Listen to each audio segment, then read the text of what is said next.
Hola, buenas tardes. Gracias por la introducción, como siempre. Damos gracias al Señor que podemos estar otro día compartiendo su palabra. Quiero pedir perdón porque el programa iba a ser a las 17, pero bueno, tuvimos algunas visitas en casa y bueno, se retardó, así que les pido perdón. Trataré de ser lo más rápido y breve en el día de hoy porque sé que luego a las 19 hay otro programa, así que no quiero demorar mucho en el programa de hoy. Les invito, hermanos, que puedan abrir sus Biblias en Judas. Recuerden que estamos estudiando la epístola de Judas expositivamente. Este es el sexto mensaje ya de la epístola de Judas. No nos va a llevar mucho más. Habrá luego 3 mensajes más y ya podemos concluir con esta carta. A modo de repaso, en nuestro último programa hablamos acerca de 3 apóstatas que menciona Judas. Vimos a Caín, a Balaam, a Coré. Y vimos cómo estos apóstatas, recuerden que la epístola de Judas habla de los apóstatas, de los falsos cristianos, los apóstatas de igual manera siguen el camino de estos 3 hombres. Luego vimos 5 ilustraciones que utilizó Judas para referirse a los apóstatas. Allí en el versículo 12 dice que son manchas en vuestros ágapes, nubes sin agua, árboles otoñales sin fruto, fieras ondas del mar y estrellas errantes. Esas son ilustraciones que utiliza Judas para referirse a estos apóstatas. Y en el día de hoy, mis hermanos, veremos la profecía de Enoc. Todos ya han visto el cartelito del mensaje de hoy y lo que vamos a ver hoy es la profecía de Enoc, el cual habló de la segunda venida de Cristo y el juicio que les espera a los hombres impíos. Por eso vamos a leer Judas 14 al 16. Judas, versículo 14 al 16. Dice así la palabra del Señor. De estos profetizó Enoc, séptimo desde Adán, diciendo: He aquí vino el Señor con sus santas decenas de millares, para hacer juicio contra todos, y dejar convictos a todos los impíos de todas sus obras impías que han hecho impíamente, y de todas las cosas duras que los pecadores impíos han hablado contra él. Estos son murmuradores, querellosos, que andan según sus propios deseos, cuya boca habla cosas infladas, adulando a las personas para sacar provecho. Vamos a orar. Amado Dios y Padre Celestial, te damos gracias, Señor, por este tiempo de poder estar compartiendo tu palabra, Señor. Gracias, Padre, por Radio Bíblica Siloé, Señor. Gracias por este programa de Simplemente Jesús, de la Iglesia Bautista Graciada. Te pedimos, Señor, que tú sigas edificando este programa radial, que tú nos estés hablando ahora en esta tarde por medio de tu palabra. Que todo lo que esté en nuestras mentes, Señor, que nos distrae ahora, que lo podamos dejar a un lado y que solamente nos ocupemos de escuchar tu palabra y lo que tú nos quieres enseñar acerca de la segunda venida de Cristo, Padre. Que seas tú hablando a nuestras vidas, edificando a los hermanos y también que el Evangelio, Señor, pueda llegar a las personas que escuchen este programa y que no te conocen, Padre. Te damos gracias, Señor, ayúdame a mí en la exposición de tu palabra y te pedimos por la tecnología para que no haya ninguna interferencia. En el nombre precioso de Jesús. Amén. Muy bien, mis hermanos, hay una realidad que no podemos negar. Jesús habló más del infierno que del cielo. Si uno lee los evangelios se va a dar cuenta de eso. En el día de hoy hablar del juicio del Señor es algo que no está de moda predicar en estos tiempos. Escuchamos a muchos predicadores, muchos pastores, predicando muchas cosas, pero muy pocos te hablan del juicio de Dios. Muy pocos te hablan de la realidad del infierno. A lo largo de estos últimos mensajes en la epístola de Judas, alguno podrá decir: otra vez vas a hablar del juicio de Dios. Otra vez vas a hablar de estos temas fuertes, duros, de los apóstatas, de los falsos cristianos, de los falsos maestros. Y sí, porque Judas viene hablando de eso. Y yo no puedo cambiar mi mensaje para que sea más gustoso o más atractivo para las personas que no son cristianas, o incluso para los cristianos también. Algún hermano estará diciendo: pero ¿cuándo vas a predicar de la salvación? ¿Cuándo vas a predicar de las bendiciones que tenemos en Cristo? Ya habrá momento para eso. Pero mientras tanto, seguiremos hablando de este tema, porque Judas sigue hablando de este tema. Capaz que por eso que muchos hoy no predican la epístola de Judas, porque es una epístola fuerte. Si uno lee toda la epístola se va a dar cuenta que tiene un tono fuerte, un tono confrontativo. Nos habla de los falsos cristianos, de los falsos maestros. Luego habrá un momento más adelante donde Judas va a cambiar un poco el tono y se va a dirigir a los hermanos, pero mientras tanto es de esto de lo que tenemos que predicar, porque Judas está hablando de esto. Y hoy voy a hablar del juicio de Dios, del futuro juicio de Dios, porque eso fue lo que profetizó Enoc, la segunda venida de Cristo y el juicio que les espera a aquellos que no son cristianos. El mensaje de hoy lo dividí en dos partes. Primero, el primer punto va a ser la profecía de Enoc, versículos 14 y 15, y segundo punto, 5 pecados de los apóstatas, versículo 16, o 5 características de los apóstatas. A lo largo de toda la epístola de Judas, hemos visto varias características que Judas da de los apóstatas. Luego en el versículo 16 veremos que da 5 más. Pero vamos por partes. Vamos primero con la profecía de Enoc. Versículo 14. Dice, de estos, ¿de quiénes? De los apóstatas. Profetizó Enoc, séptimo desde Adán, diciendo, he aquí vino el Señor con sus santas decenas de millares. ¿Quién era Enoc? Capaz que muchos no conocen a Enoc. En la escritura aparecen dos personas que se llaman Enoc. Uno era hijo de Caín y el otro era hijo de Set. El que está mencionando aquí Judas era el hijo de Set.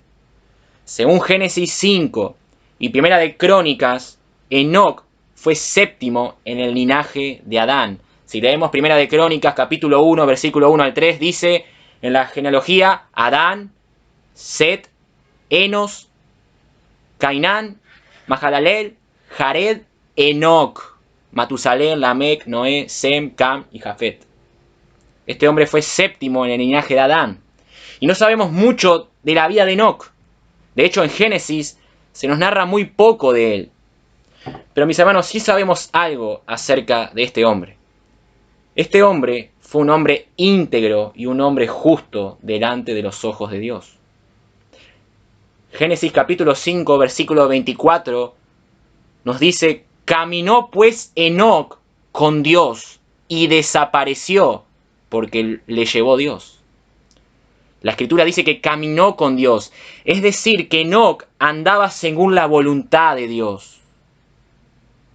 La escritura dice que este hombre vivió 375 años. Por lo tanto, él caminó con Dios más de 300 años. Tuvo una vida que agradaba a Dios. Caminaba junto al Señor. Más de 300 años. Increíble. Incluso se nos dice, mis hermanos, que fue llevado directo al cielo. Dice, caminó pues Enoc con Dios y desapareció porque le llevó Dios. Este hombre fue llevado directo al cielo sin morir. Y en la escritura solo hay dos hombres que no murieron y fueron llevados a la presencia de Dios. Uno fue Elías y el otro fue Enoc. Hebreos 11:5 dice, por la fe Enoc fue traspuesto para no ver muerte y no fue hallado porque lo traspuso Dios. Y antes que fuese traspuesto, tuvo testimonio de ¿qué? De haber agradado a Dios. En el libro de Hebreos, Enoc es uno de los héroes de la fe. Entonces la escritura dice que este hombre tuvo testimonio de haber agradado a Dios. Este hombre vivió conforme a la voluntad de Dios. Fue un hombre piadoso, un hombre santo que amaba al Señor. Vivió por fe. Su hijo fue Matusalén, que vivió 969 años. Nadie vivió más que Matusalén. Su nieto fue Noé. De hecho, Enoc era el bisabuelo de Noé. Y todos conocemos a Noé, el constructor del arca, a quien Dios perseveró junto a su familia en el diluvio. Entonces podemos ver que de la descendencia de Enoc provenían hombres justos. De su descendencia venían hombres justos. Eso nos quiere decir algo también acerca de Enoc. Enoc, mis hermanos, es un ejemplo para que nosotros también caminemos con Dios en medio de este mundo caído. Alguno podrá decir, bueno, pero yo jamás voy a poder ser como esos hombres del Antiguo Testamento, como David, Abraham, Moisés, Enoc. Mis hermanos, Enoc, al igual que el resto de los hombres de Dios que se nos revelan en la Escritura, lidiaron con las mismas tentaciones, con los mismos temores y debilidades que todos nosotros, y aún así agradaron a Dios. No eran superhéroes. Eran personas que, al igual que el resto de los hombres, necesitaban de un Salvador, de Cristo. Ellos fueron salvados por gracia y necesitaban de Dios para vivir sus vidas de una forma piadosa y recta delante de los ojos de Dios. No eran fuertes porque ellos mismos eran fuertes. Ellos eran fuertes porque tenían a un Dios fuerte. El ejemplo de Enoc nos muestra una persona que era amigo de Dios, que se deleitaba en Dios y que confiaba en las promesas de Dios. Porque el caminar con Dios, mis hermanos, tiene que ver con esa intimidad. El Catecismo Mayor de Westminster, su primera pregunta dice: ¿cuál es el fin principal y más alto del hombre? Repito, ¿cuál es el fin principal y más alto del hombre? Algunos dirían tener un título, tener una familia, ser rico. Y la respuesta del Catecismo es: el fin principal y más alto del hombre es glorificar a Dios y gozar de Él para siempre. Ese es el fin principal de todo hombre. Ese debería ser nuestro fin como cristianos. Glorificar a Dios con nuestras vidas y gozar de Él, deleitarnos en Él. El Salmo 73, versículo 24, en adelante dice: me has guiado según tu consejo, y después me recibirás en gloria. ¿A quién tengo yo en los cielos sino a ti? Y fuera de ti, nada deseo en la tierra. Mi carne y mi corazón desfallecen, mas la roca de mi corazón y mi porción es Dios para siempre. Porque he aquí, los que se alejan de ti perecerán. Tú destruirás a todo aquel que de ti se aparta. Pero en cuanto a mí, el acercarme a Dios es el bien. He puesto a Jehová, el Señor, mi esperanza, para contar todas sus obras. ¿Se dan cuenta de lo que dice el salmista? Dice: mi porción es Dios. Para siempre. Mis hermanos, que nosotros glorifiquemos a Dios en nuestras vidas y andemos, caminemos con Él en nuestras vidas. Que verdaderamente caminemos con Dios, que gocemos de Él. Hoy faltan más cristianos que caminen con Dios y que no hablen tanto de Dios, que caminen con Dios. Hay muchos que hablan muchas cosas de Dios, pero luego en su vida práctica, en su vida en este mundo, no reflejan eso. Enoc caminó con Dios y es un ejemplo para nosotros. Ahora no me quiero detener mucho en esto, pero siguiendo adelante dice Judas: de esto profetizó Enoc, séptimo desde Adán, diciendo: he aquí vino el Señor con sus santas decenas de millares. Judas dice que profetizó Enoc, que de estos profetizó Enoc. En Génesis no se nos revela nada acerca de esta profecía que Judas está nombrando aquí.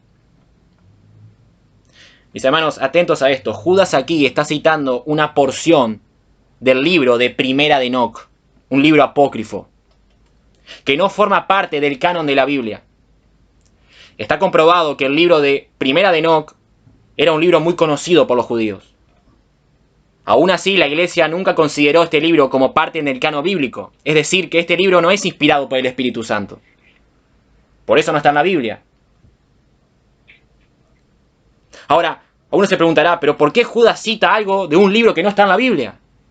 Bueno, primero, debemos recordar que Judas fue inspirado por el Espíritu Santo a la hora de escribir esta carta. Por lo tanto, si él cita algo de otro libro, por algo es. Por algo es. Dios no se equivoca, mis hermanos. Segundo, que Judas cite algo de un libro apócrifo no quiere decir que él esté afirmando, en este caso, que el libro de Enoc fue inspirado o que fue su verdadero autor. No estamos diciendo eso, que el libro de Enoc fue inspirado por el Espíritu Santo, no. Judas no está diciendo eso al citar una porción de ese libro apócrifo. A lo largo de la Escritura vemos otros ejemplos de otros autores inspirados por el Espíritu Santo que utilizaron citas o autores no inspirados. Por ejemplo, el apóstol Pablo cita a Epímenes en Tito 1:12. Dice, uno de ellos, su propio profeta, dijo, los cretenses, siempre mentirosos, malas bestias, glotones ociosos. Ahora, ¿quién fue Epímenes? Epímenes fue un filósofo y un poeta griego. Y aún así, Pablo lo cita en su carta. Ahora, esto no quiere decir que nosotros le demos alguna autoridad a los libros de este filósofo. No. Pero Pablo lo cita cuando escribe la epístola a Tito. Hechos 17:28. Porque en él vivimos y nos movemos y somos, como algunos de vuestros propios poetas también han dicho, porque linaje suyo somos. Pablo aquí está citando a otro poeta griego llamado Arato. Y esta cita que él menciona aquí, Pablo, en Hechos 17:28, lo cita de su libro llamado Fenómena, o en español Fenómenos, del filósofo griego Arato. De vuelta, Pablo citando a un autor no inspirado por el Espíritu Santo. Citando a un poeta griego en la Escritura. Segunda de Timoteo 3:8. Y de la manera que Janes y Jambres resistieron a Moisés, así también estos resisten a la verdad, hombres corruptos de entendimiento. Ahora, uno va a Éxodo y no encuentra a estos hombres Janes y Jambres. Lean el libro de Éxodo, a ver si alguno encuentra Janes y Jambres. No están en Éxodo. La pregunta es, ¿de dónde sacó Pablo a estos hombres? Bueno, estos hombres no se encuentran en el Pentateuco, sino que se encuentran en la tradición judía. Los judíos conocían a estos hombres, pero no se encuentran registrados en la Escritura. De vuelta, Pablo citando algo que no está en el canon bíblico. ¿Recuerdan Judas 1, versículo 9, que ya hemos estudiado anteriormente? Yo esto no lo mencioné en aquel momento, pero dice, cuando el arcángel Miguel contendía con el diablo, disputando con él por el cuerpo de Moisés, no se atrevió a proferir juicio de maldición contra él, sino que le dijo, el Señor te reprenda. Mis hermanos, cuando yo prediqué de esto, dejé en claro que esto no se encuentra en el Antiguo Testamento. Pero esta cita que está haciendo aquí Judas en el versículo 9, acerca del arcángel Miguel, cuando disputaba con Satanás por el cuerpo de Moisés, lo hace directamente de un libro apócrifo, que se llama La Asunción de Moisés. Entonces, varias veces vemos en la Biblia autores inspirados por el Espíritu Santo que citan algo de libros que no están registrados en el canon bíblico. Lo importante aquí, mis hermanos, es que estos eventos sí sucedieron. Por algo, los autores inspirados por el Espíritu Santo lo incorporaron en la Escritura. Por lo tanto, no todo lo que dicen los libros apócrifos es mentira. Hay algunas verdades. Aunque reconocemos que no fueron inspirados por el Espíritu Santo y por eso no están en nuestras Biblias, pero hay algunas verdades en los libros apócrifos. Y una de esas verdades es lo que Judas cita aquí, la profecía de Enoc. Entonces, para no darle más vuelta a esto, volviendo a la profecía de Enoc, Judas no está diciendo que todo el libro de Enoc fue inspirado, sino que significa que una determinada porción es verdadera. En este caso, la profecía que Judas cita se encuentra particularmente en Primera de Enoc, capítulo 1, versículo 4. Él está citando esa porción. No sabemos si el libro de Enoc, por quién fue escrito, si todo lo que dice es verdad o no, no sabemos. Lo que sí sabemos es que hay una parte que es verdadera, la profecía de Enoc. Porque si no fuera verdadera, Dios no la incluiría en su palabra. Entonces, ¿cuál es esta profecía de Enoc? Dice, de esto profetizó Enoc, séptimo desde Adán, diciendo, he aquí vino el Señor con sus santas decenas de millares. Según Judas, Enoc hizo esta profecía antes del diluvio. Recuerden que Enoc vivió antes del diluvio. Y la profecía de Enoc tiene que ver, mis hermanos, con la segunda venida de Cristo para juzgar al mundo. Todos nosotros, o los que somos cristianos, afirmamos una misma verdad, que Cristo volverá, que habrá una segunda venida. Y esta vez no será para salvar a su pueblo, eso ya lo hizo en la primera venida, ahora Él volverá a juzgar y a buscar a los suyos. La palabra ahí cuando dice santas decenas de millares se refiere a los ángeles. En 2 Tesalonicenses, capítulo 1, versículo 7 dice, y a vosotros que sois atribulados, daros reposo con nosotros, cuando se manifieste Señor Jesús desde el cielo, ¿con qué? Con los ángeles de su poder.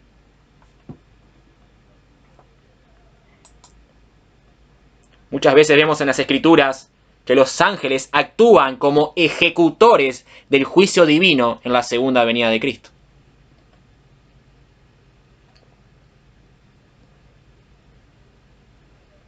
Entonces, de esto profetizó Enoc, de la segunda venida de Cristo y el juicio de los apóstatas.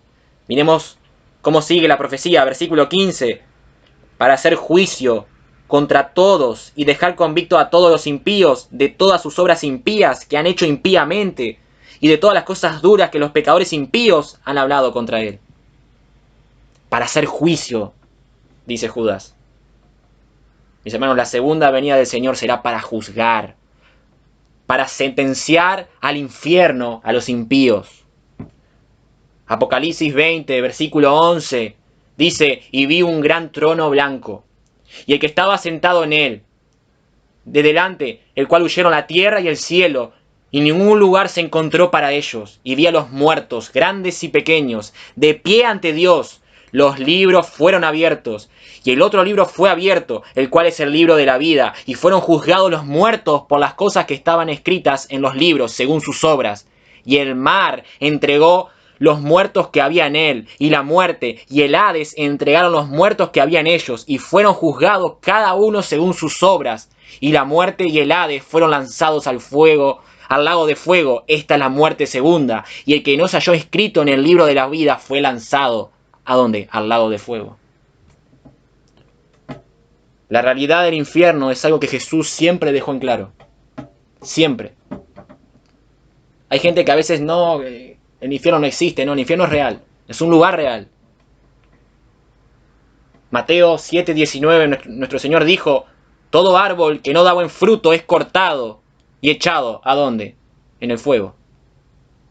Mateo 10:28, y no temáis a los que matan el cuerpo, mas el alma no pueden matar. Temed más bien a aquel que puede destruir el alma y el cuerpo. ¿En dónde? En el infierno. Mateo 25:41, entonces dirá también a los de la izquierda, apartados de mí, malditos, ¿a dónde? Al fuego eterno, preparado para el diablo y sus ángeles. El infierno es real. Hay gente que hoy se burla del infierno. Hay gente que tiene esa imagen del infierno como que va a ser una fiestita, una parranda. Y como que el cielo va a ser algo aburrido. No te equivoques. El infierno es real. El infierno es un lugar de sufrimiento. Un lugar que Dios preparó primeramente para el diablo y los ángeles caídos. Pero también será ese lugar eterno para todos aquellos que no crean en Cristo. Y es real. Y la Escritura dice que muchos van al infierno.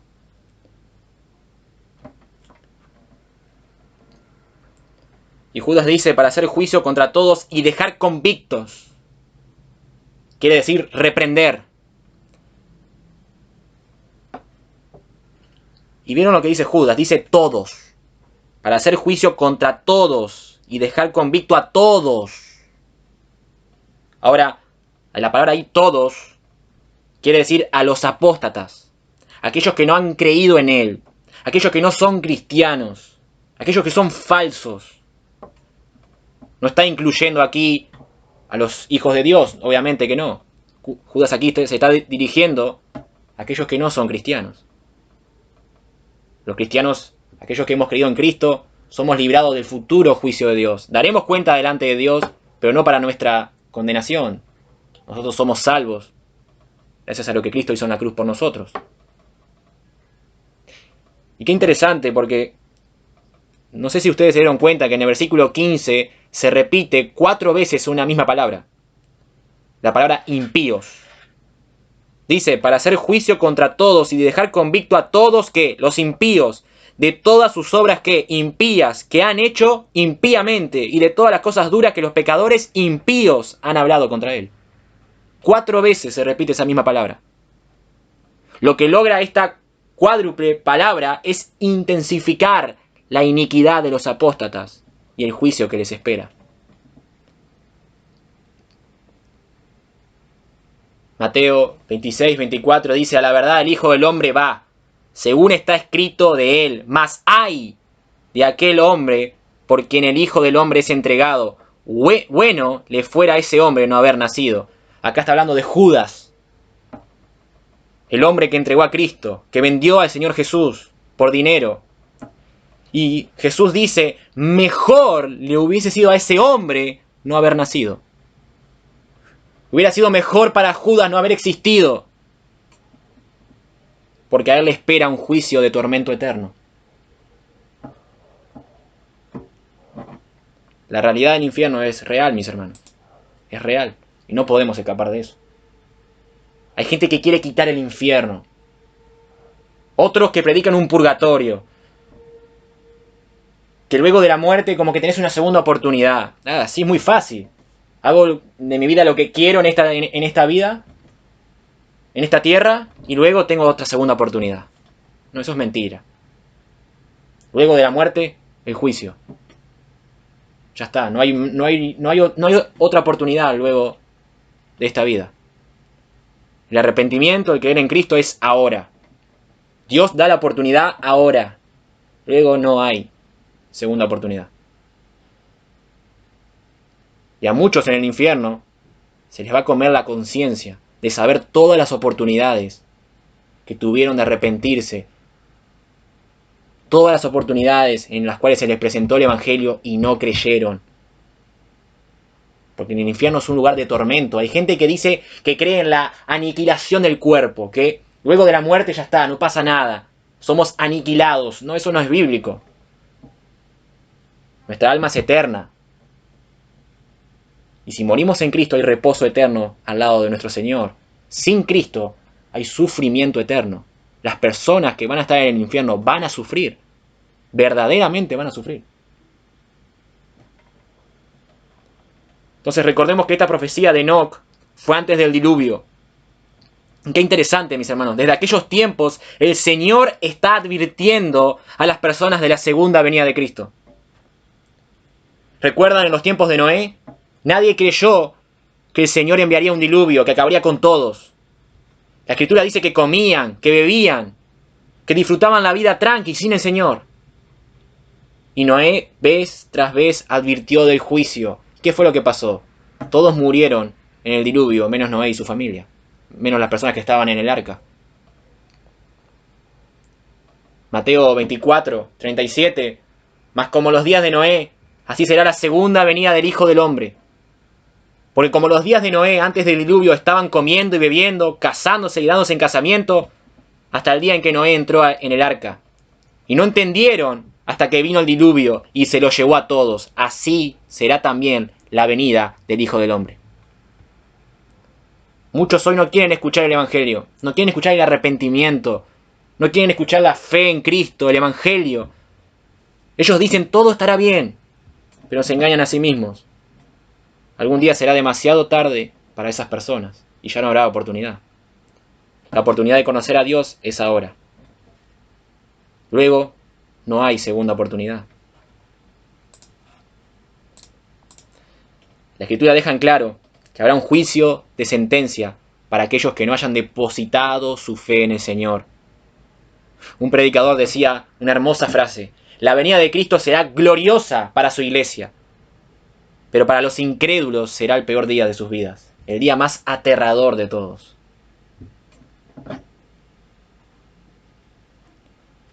Nuestro Señor Jesús dijo: entren por la puerta angosta, porque ancha es la puerta y espacioso el camino que lleva a la destrucción. Mucha gente toma ese camino. En cambio, la puerta que lleva a la verdadera vida es muy angosta, el camino muy duro, y solo unos pocos lo encuentran. Pocos encuentran la salvación en Cristo. Hay muchos que están yendo por el camino espacioso, por el camino ancho, y no se dan cuenta que están yendo a la misma condenación. Entonces de esto profetizó Enoc, mis hermanos. De la segunda venida de Cristo para juzgar a los impíos. Cuando estaba preparando este mensaje, busqué en YouTube un poco acerca de la profecía de Enoc y saltaron cada cosa que no tenía nada que ver con la profecía de Enoc. Entonces, si ustedes luego quieren profundizar en este tema de la profecía de Enoc, gloria a Dios, pero tengan cuidado con lo que buscan en YouTube o en Internet. Luego, si quieren, me escriben y yo les puedo pasar algún material que es bíblico. Pero esta es la profecía de Enoc. Ahora esto me lleva a mi segundo punto. 5 pecados de los apóstatas. Estos son murmuradores, querellosos, que andan según sus propios deseos, cuya boca habla cosas infladas, adulando a las personas para sacar provecho. Lo primero que nos dice Judas que son murmuradores, está hablando de los apóstatas, de los falsos cristianos. Recuerden, los apóstatas son aquellos que abrazan la fe por un tiempo, pero luego le dan la espalda a Dios. Chau, no quiero saber más nada. Son falsos cristianos. Y dice que son murmuradores, es decir, que murmuran en contra de Dios. ¿Recuerdan cuando el pueblo de Israel murmuró en el desierto contra Dios? Que ya eso lo hemos visto a lo largo de esta serie. Bueno, de la misma manera, estos apóstatas murmuran en contra de Dios y de contra de las personas. Son murmuradores. Mi hermano, tengamos cuidado con la murmuración. Por lo general siempre murmuramos cuando las cosas no salen como nosotros esperamos. Y ahí nos quejamos en contra de Dios. No, pero ¿por qué Dios permitió esto en mi vida? ¿Y por qué Dios hiciste esto? ¿Y por qué aquello y lo otro? Y nos empezamos a quejar. Y nos dejamos dominar por las situaciones y murmuramos en contra de Dios. Una buena herramienta, mis hermanos, para vencer la murmuración, y tomen apunte, es ser agradecidos en todo, sea cual sea la circunstancia. Repito, una buena herramienta para vencer la murmuración es ser agradecidos en todo, sea cual sea la circunstancia. Recuerden lo que predicó a los hermanos de la Iglesia Bautista, lo que predicó el pastor en el culto de oración. Habló de 1 Tesalonicenses capítulo 5, donde dice que la voluntad de Dios es que seamos agradecidos en todo. En todo. En la pobreza, en la riqueza, en la prosperidad, cuando hay alimentos en casa, cuando no hay, cuando en la pérdida de un ser querido, en todo momento, ser agradecidos. Esa es una buena herramienta para vencer la murmuración. Siempre tenemos motivos de sobra para agradecer a Dios, siempre. Miremos al pasado de todas las cosas que Dios ha hecho por nosotros, de cómo nos ha rescatado en ciertas circunstancias. Siempre hay motivos para agradecer a Dios. Que yo esté aquí ahora exponiendo la palabra del Señor es para darle las gracias a Dios. Que esté un día más de vida es para darle las gracias a Dios. Si tú abriste tus ojos hoy, en la mañana, es para darle las gracias a Dios. Porque muchos van a dormir y no vuelven a abrir sus ojos. Entonces, seamos agradecidos y no seamos murmuradores. Segundo pecado de estos hombres, son murmuradores querellosos, dice. La Nueva Biblia de las Américas lo traduce como criticones. Los apóstatas critican todo lo que tiene que ver con la voluntad de Dios. Y al criticar a Dios y su voluntad, viven como se les da la gana. Ellos critican a Dios, critican a las personas, critican la voluntad de Dios revelada en las Escrituras. Se viven criticando. Y la murmuración, mis hermanos, lleva a la crítica. Y cuando uno critica a Dios y critica su voluntad, uno vive como se le da la gana. Por eso continúa Judas diciendo, querellosos, que andan según sus propios deseos. Ahí está el tercer pecado. Los apóstatas viven para satisfacer sus deseos pecaminosos. Así viven los incrédulos, mis hermanos. Ellos llevan un estilo de vida como se les da la gana. Se revuelcan en el pecado. Se revuelcan en aquellas cosas que Dios aborrece. Ellos no les importa. Y son incrédulos. No son cristianos y viven así. No piensan en Dios, no piensan en Cristo. En el versículo 18 dice, lo que decían, en el postrer tiempo habrá burladores que andarán según ¿qué? Sus malvados deseos. Hermano, no es muy complicado darse cuenta quién es de Cristo y quién no. Mirá su estilo de vida y te vas a dar cuenta. Si esa persona vive un estilo de vida contrario a lo que Dios ha revelado, ya te está diciendo que no es cristiano. Tenemos un complejo hoy de decirle a todo el mundo hermano, hermano, hermano, hermano. Cuidado. No todos los que van a una iglesia son hermanos en Cristo. Hay muchos que van a la iglesia y se comportan como unos santos dentro de la iglesia. Ahora salen fuera de la iglesia y son cualquier cosa. Es muy fácil disfrazarse de cristiano los domingos en la mañana. El problema es cómo vivís fuera de la iglesia. Y los apóstatas viven según sus propios deseos. Voy a hacer de mi vida lo que yo quiero. Tenemos que tener cuidado porque hay gente que dice, no, yo soy cristiano, puedo hacer lo que quiera. No, eso no es verdad. Eso no es verdad. Porque tu libertad está sujeta al señorío de Cristo. Pablo dijo que no utilicemos nuestra libertad como ocasión para la carne, es decir, para pecar. Al contrario, mi libertad debe ser para agradar a Dios, entonces yo no puedo hacer lo que yo quiero. Jesús es mi Señor. Y eso se demuestra en mi diario vivir. Cuarto pecado, dice, cuya boca habla cosas infladas. Pedro, en su segunda epístola, habla acerca de esto mismo, cuando habla de los apóstatas. En segunda de Pedro 2:18 dice, pues hablando palabras infladas y vanas, seducen con concupiscencia de la carne y disoluciones a los que verdaderamente habían huido de los que viven en error. Está hablando de lo mismo, de los apóstatas y de su forma de hablar. Los apóstatas hablan con arrogancia. No sale nada bueno de sus bocas, mis hermanos. Son personas que uno las escucha hablar y son necios. Salen palabras inmorales. No sale nada espiritual, no sale nada de edificación. La Escritura dice que de la abundancia del corazón habla la boca. Cuando de mi boca no sale nada edificante, nada espiritual, nada de agrado, significa que en mi corazón no hay nada agradable ni nada espiritual. Entonces tenemos que ver cómo son nuestras palabras. ¿Qué sale de nuestra boca? ¿Sale algo que estimule a otras personas? ¿Sale algo que edifique a otras personas? ¿O sale todas cosas podridas? Los apóstatas hablan cosas infladas. Y por último dice, adulando a las personas para sacar provecho. Ahí está el último pecado. Estos hombres le dicen a las personas lo que quieren oír para su propio beneficio. Son maestros en el arte de la adulación. En lugar de proclamar la verdad de Dios, ellos proclaman otros mensajes para que sean de agrado a los oyentes, para que les gusten a las personas y se sientan felices, y así obtener alguna recompensa, ya sea económica, material, etc.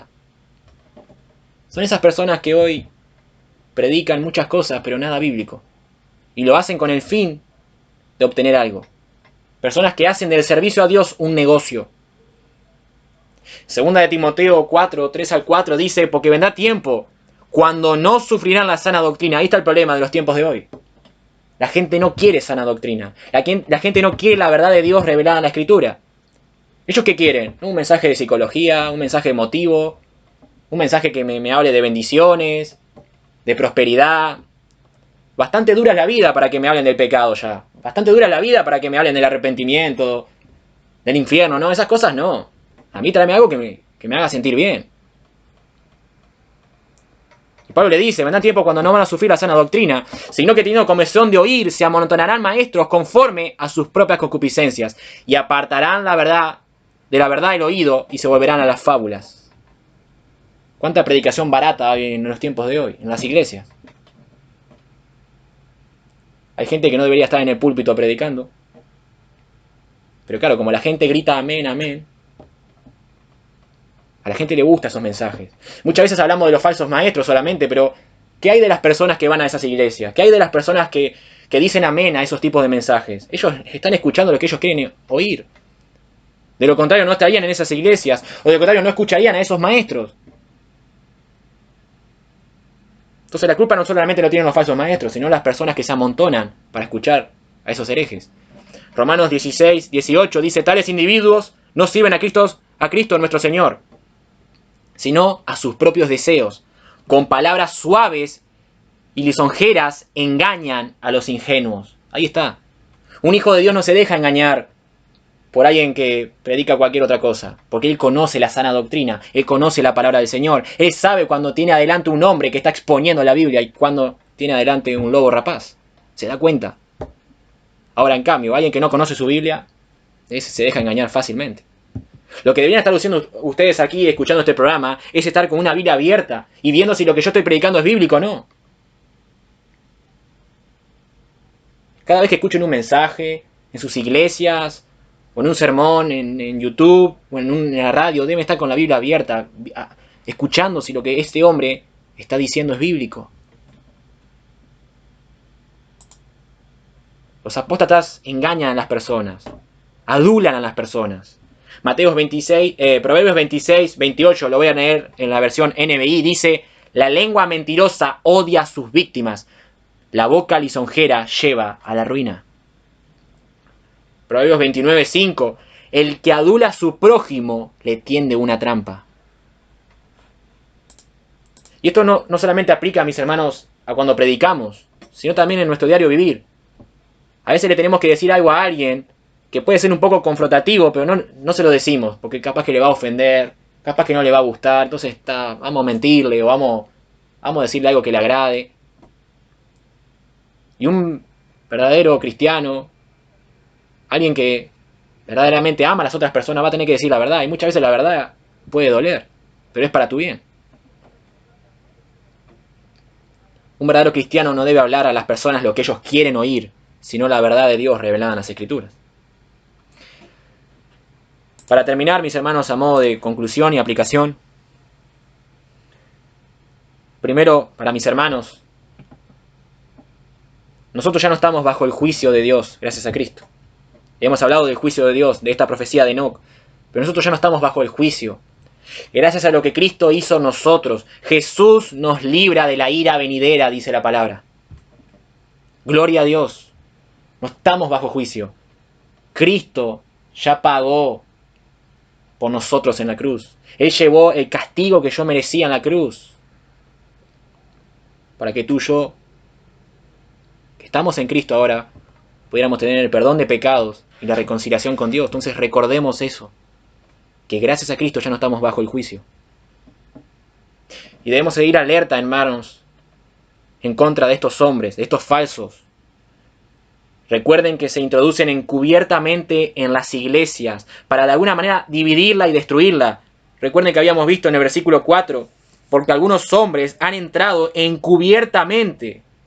Son hombres que se meten de forma desapercibida, uno no se da cuenta, y se meten en las iglesias para introducir sus herejías, para apartar y dividir a la iglesia. Entonces tenemos que estar alerta. Alejémonos de todo tipo de murmuración, de todo tipo de crítica que es una característica en estos hombres. Que de nuestras bocas salgan palabras y conversaciones edificantes, que estimulen a otros en su vida espiritual, que estimulen a otros a conocer más al Señor. Andemos según la voluntad de Dios revelada en las Escrituras, mis hermanos. No vivamos y tomemos decisiones como queramos. Formemos y edifiquemos nuestras vidas bajo la dirección de Dios. ¿Y dónde está la dirección de Dios? En su palabra. Y sigamos predicando el Evangelio de Cristo, allí donde Dios nos ha puesto, para que las almas vengan en arrepentimiento y fe y puedan formar parte del reino de Dios. Y para aquellos que no conocen al Señor, hemos hablado acerca del juicio de Dios. Y esto es verdad, amigo y amiga. Y yo sé que hay personas que no son cristianas que escuchan este programa. Cristo volverá, y esta vez será para juzgar. Aunque quieras escapar de ese juicio, no podrás. Todos algún día daremos cuenta delante de Dios, y aquellos que no estén en Cristo serán arrojados al lago de fuego. Y te lo digo no para que tengas miedo, sino que, al contrario, para que veas el amor de Dios que envió a su Hijo Jesucristo al morir en la cruz por nuestros pecados. No te quedes en esa condición de pecado. No te quedes en esa condición bajo la ira de Dios. Ven a Cristo. La Escritura dice que Dios no rechaza a nadie que se arrepiente y cree en su Hijo, porque de tal manera amó Dios al mundo que ha dado a su Hijo unigénito, para que todo aquel que en Él cree no se pierda, sino tenga vida eterna. Pero si tú sigues sin creer en Cristo, estás bajo condenación, estás bajo la ira de Dios. Por eso te repito, no te quedes en esa condición. Ven a Cristo y obtendrás la reconciliación con Dios. Obtendrás una vida espiritual abundante al lado del Señor, el don de la vida eterna. La Escritura dice que el que crea en el Señor Jesús será salvo. Arrepiéntete y cree en Cristo. Ven hoy a Cristo. Vamos a orar. Amado Dios y Padre Celestial, te damos gracias, Señor, por tu palabra, Padre. Gracias, Señor, por lo que nos enseñas aquí, en esta profecía acerca de Enoc. Ya desde aquellos tiempos, Padre, se hablaba de la segunda venida de nuestro bendito y glorioso Salvador Jesucristo, Señor. Que tú nos ayudes a vivir más esta realidad, Señor, de que Cristo volverá. Ayúdanos a no hacer tesoros aquí en la tierra, sino en los cielos, Padre. A vivir bajo la realidad de la segunda venida de Cristo. Que nuestras vidas puedan mostrar algo de Cristo en nosotros, Señor. Y que nos ayudes, Padre, a las oportunidades que tengamos a poder sembrar el Evangelio a las personas que no te conocen, Padre. Y, Señor, te pido que nos ayudes también a cada día ser más santos, ser más piadosos, caminar contigo, Padre, como lo hizo Enoc, una vida íntima, una vida agradable delante de tus ojos, Señor, en nuestro diario vivir, Señor. Te damos gracias, Padre, y te pedimos por aquellos que no te conocen, que puedan escuchar este mensaje, que no endurezcan su corazón, que no rechacen el mensaje de salvación, sino que al contrario, Padre, tú obres con poder, con tu Espíritu Santo, para sacar la ceguera de los ojos de esas personas y puedan ver la gloria de Cristo revelada en el Evangelio y puedan creer en ti, Señor, y ser parte de tu reino, Padre. Te damos gracias, Señor. En el nombre precioso de Jesús. Amén.